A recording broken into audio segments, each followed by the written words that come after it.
खुलुमबाय बयनिसिमबो आंनि बे डेली आपडेट बड' इउट्युब चेनेलाव नोंथांमोनखौ आरोबाव बरायहरबावनाय थाबाय। दिनै आं नोंथांमोननि गेजेराव मोननैसो सानसेयारि खौरां लानानै फैदों।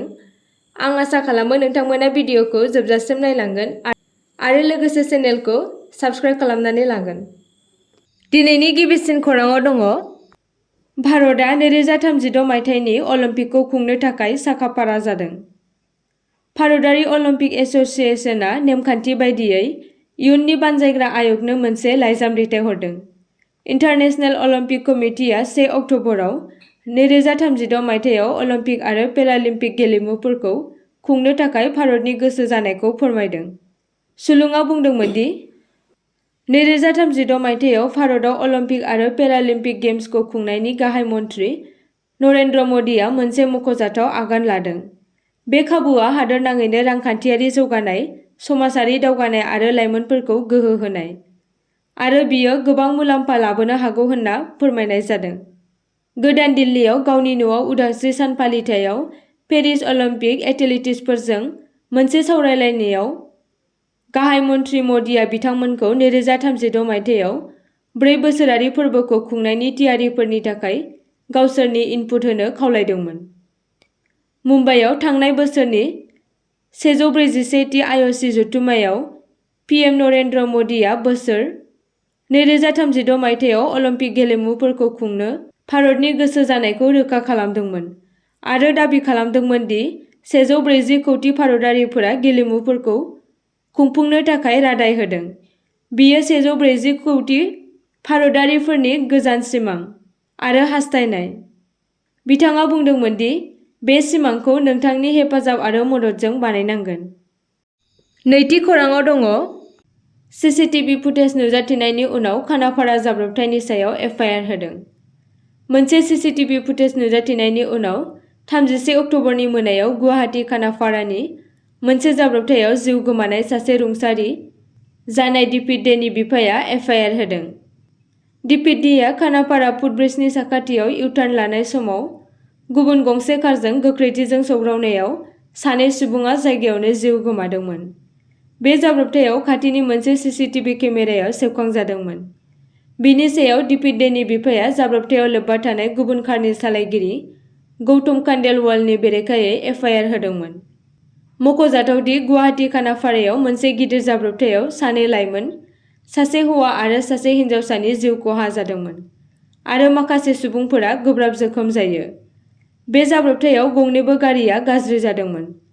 फारसेथिं खानापारा फुटब्रिजआबो खहा जादोंमोन मानोना गारिआ बिनि रेलिंखौ सिफायनानै बेयाव गोग्लैदोंमोन। जायगानि रिपर्टफोरनि बायदिब्ला लोब्बा थानाय गारिफोराव सासे सेंग्रा आरो सानै लाइमोन आइजोफोर दंमोन। जाब्रबथायनि जाहोनाव दिपिट दे आरो सासे लाइमोन आइजो खनामिका नार्जारिया जायगायावनो जिउ गोमायो। नुगिरिफोरा बुंदोंमोन दि जाब्रबथाया बे समाव जादोंमोन जेब्ला AS01EG0820 गुफुर स्कर्पिय'आ इउ-टार्न लानो नाजादोंमोन, जायनि जाहोनाव खानापारा फारसेनिफ्राय फैबाय थानाय गोसोम स्कर्पिय'आ सौग्रावफैदोंमोन। थामथि खौराङाव दङ बिटिसिनि गुबुन गुबुन बिफानफोराव गासै 372 पस्टनि साख्रि ओंखारदों। बिटिसिनि गुबुन गुबुन बिफानाव लांदां जानानै थानाय मासिखौ आबुं खालामनो आरो BTR ओनसोलनि बेकार जेंनाखौ फोजोबनो थाखाय BTR सोरखारा साख्रिनि थिसनथाय फोसावदों। BTRनि थागिबि रोंग'थि गोनां लाइमोनफोरा गथायनो हागोन आर'जलाइ। बिटिसिनि गुबुन गुबुन बिफानाव लांदां जानानै थानाय मासिनि थाखाय आर'जलाइ हांख्रायदों। CSB एबा सेन्ट्रेल सेलेक्शन बर्डआ मासिखौ सुफुंनो आर'जलाइ हांख्रायदों। बे थिसनथायाव HS आनजाद उथ्रिसारनायनिफ्राय लानानै गोजौ थाखोनि डिग्री गोनां लाइमोनफोरा आर'जलाइ गथायनो हागोन। बिटिसिनि गुबुन गुबुन बिफाननि गासै मोन 372 लांदां मासिनि थाखाय दिनैनिफ्रायनो एप्लाइखौ खालामनो हासिगोन आरो फैगौ 20 नबेम्बरावनो आर'जलाइ गथायनायनि एबा एप्लाइ खालामनायनि जोबथा सान जागोन। आरो लोगोसे एप्लाइ खालामनायनि थाखाय बिनायसाफोरनो नांगोन IPO एबा इन्डियान पस्टेल अर्डार आरो OBC जेनेरेल थाखोनि सुबुंफोरा होनांगोन 300 रांनि IPO आरो गुबुन फारसेथिं SC आरो ST सुबुंफोरनि थाखाय IPOआ 200 रांनि जानांगोन होनना फोरमायदों। ब्रैथि खौराङाव दङ गुगोल पे आरो फन पे बाहायगिरिफोरनि थाखाय मोनसे गोदान नेम। बे गोदान नेमआ 1 नबेम्बरनिफ्राय जागोन। बे गोदान नेमआ इउपिआइजों ट्रेन्जेकसन खालामनायनि सिगां मिन्थिनानै लानाया गाहाम। 1 नबेम्बरनि सिगां बे गोदान नेमआ गोहोम खोख्लैदों। नोंथाङा इउपिआइ पिन नम्बर बाहायालासिनो रां हरनो हागोन। गुगोल पे आरो फन पे बाहायगिरिफोरा 1000 रांसिम पिन नम्बर गैयाजासे लेनदेन खालामनो हागोन। एनपिसिआइआ गिबि खेबनि थाखाय अट'टपआव सुबिदा लाबोदों। बिनि गेजेरजों रां हरनायनि सिमाखौ बारहोनो हागोन। बे गोदान सिस्टेम पिनलेस आदबजों 4000 रांसिम सोलाय-सोल' खालामनो हागोन। बाथि खौराङाव दङ। बकाजानाव 7 कौटि रांनि फेग्रा मुवा जब्द खालामनाय जादों।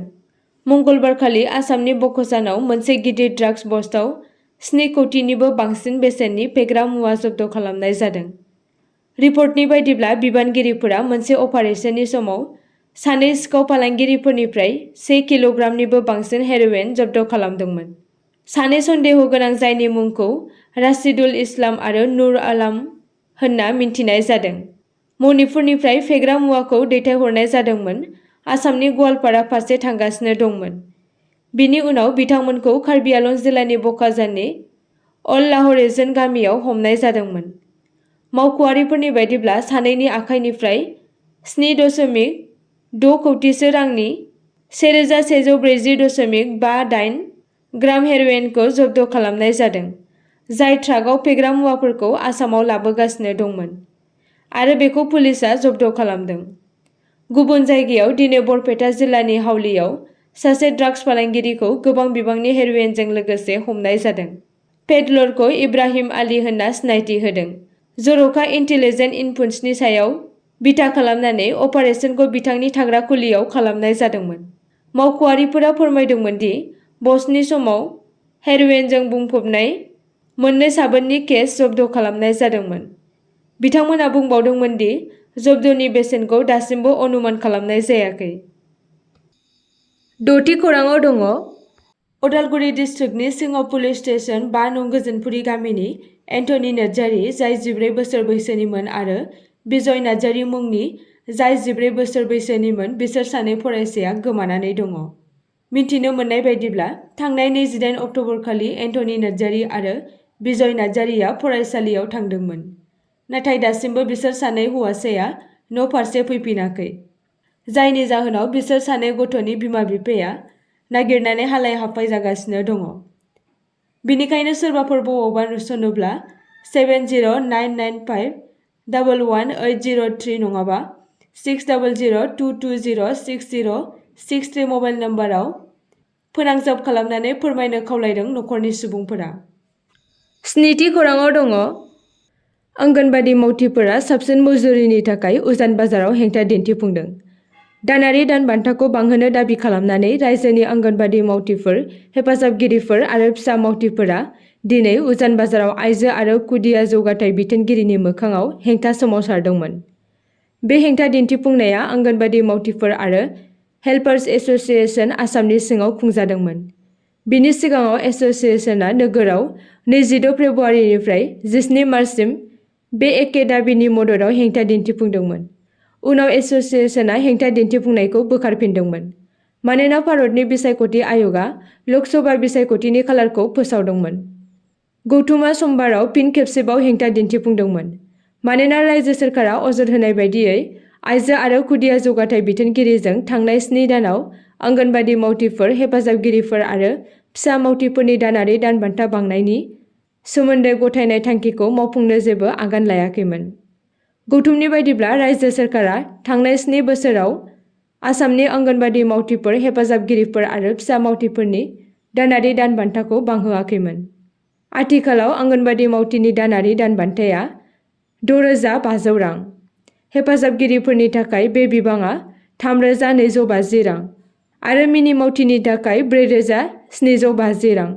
गोबाव समनिफ्रायनो एस'सिएशनआ सोरखारखौ मावसाफोर, हेफाजाबगिरिफोर आरो मिनि मावथिफोरनि थाखाय बे बिबांखौ फारियै 10,000 रां, 5,000 रां आरो 7,000 रांसिम बांहोनो दाबि खालामगासिनो दंमोन। आसा खालामो नोंथांमोना भिडिअखौ नायनानै मोजां मोनगोन आरो चेनेलखौ लाइक आरो साबस्क्राइब खालामनानै लागोन।